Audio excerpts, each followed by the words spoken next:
Good morning, everyone. Thank you, Dr. Malika, for this opportunity and the AOS team.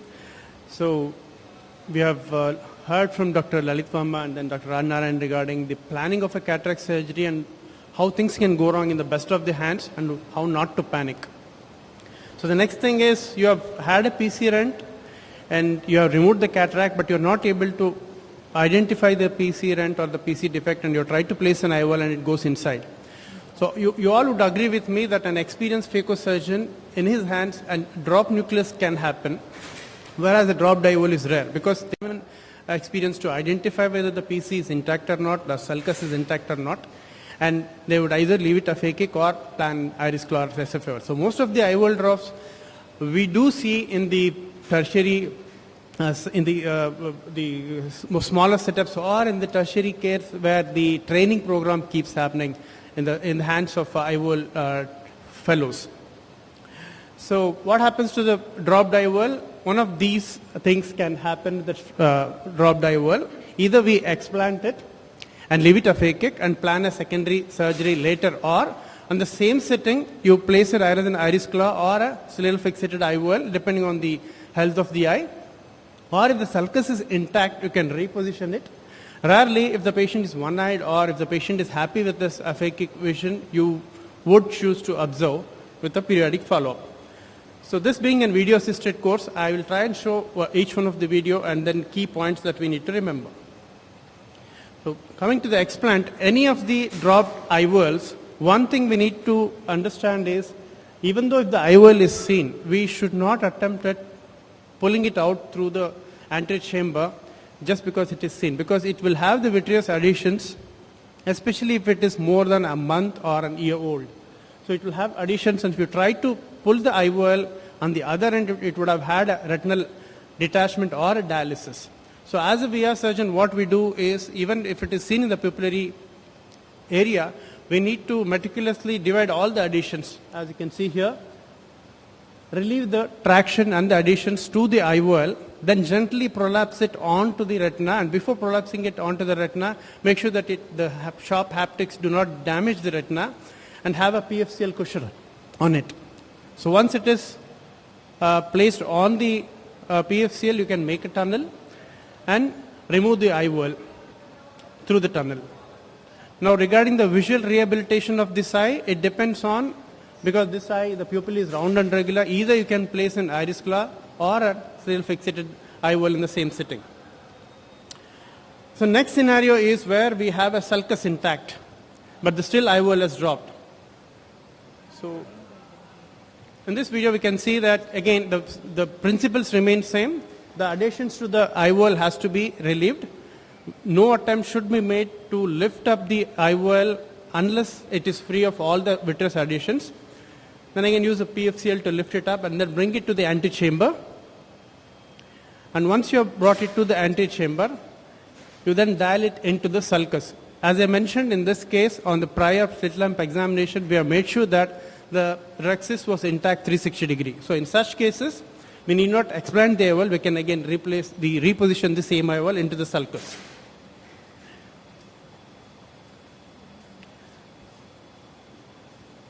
So in the previous video, we saw that we need to use PFCL. Now with the available accessories or the advance in the technology where we have a self-illuminated illuminator, that is the chandelier, we can do bimanual surgery in the vitreoretinal surgery. So as you can see here, there is a chandelier which is placed.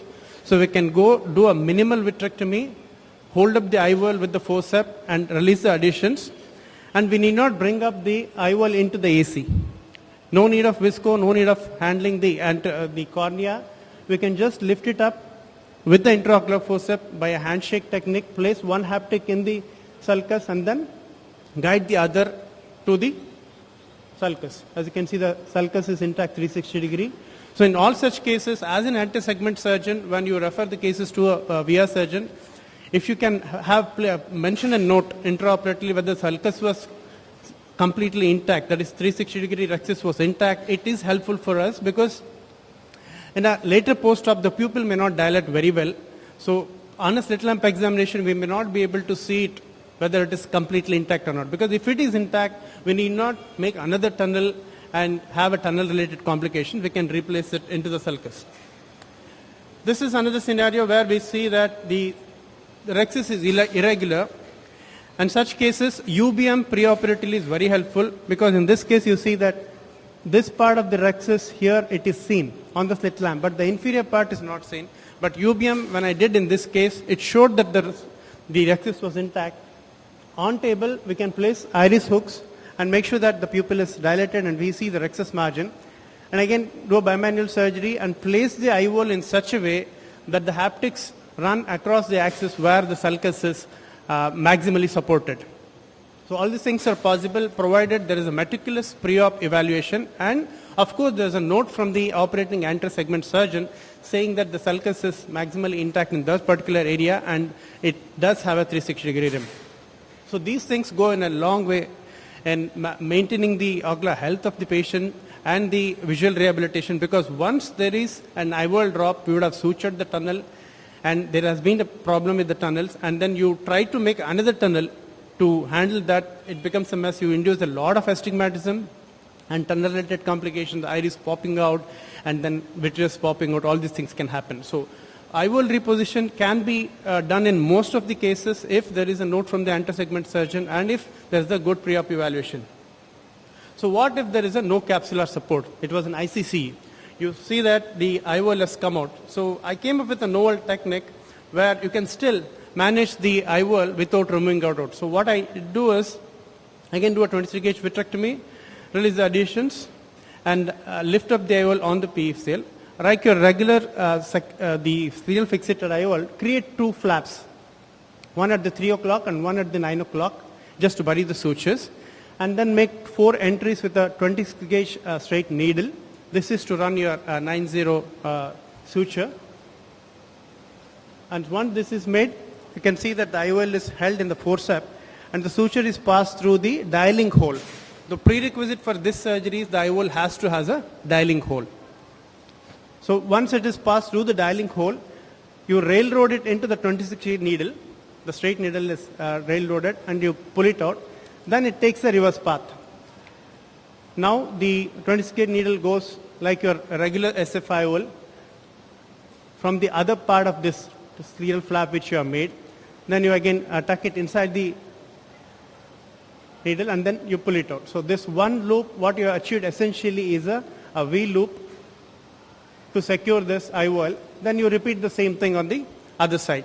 So this can be done only in cases with the IOL with the dialing hole, even if there is no capsular support. This again, as I mentioned, the place where I practice, I get a lot of referrals from the anterior segment surgeons who are practicing in the taluk places and the other places where most prominent surgeries and a high number of surgeries is an SICS. And because of the complicated cases, these things can happen in the best of the hands. And most of the cases I do handle is the IOLs with dialing hole. So the last 2 or 3 years, there are hardly any IOL removals which I have done. So if you do a meticulous pre-op evaluation and a note from the anterior segment surgeon, we can actually place the same IOL in the sulcus. If it is a foldable IOL or if it doesn't have a dialing hole, we may have to explant it. So in summary, the patient symptoms is something which we need to understand and counsel. Then the visual needs and expectations has to be understood well before referring to a VR surgeon or once we see them in our OP as a VR surgeon. And an assessment of which option is likely to provide the best long-term benefit, we need to choose that. Thank you.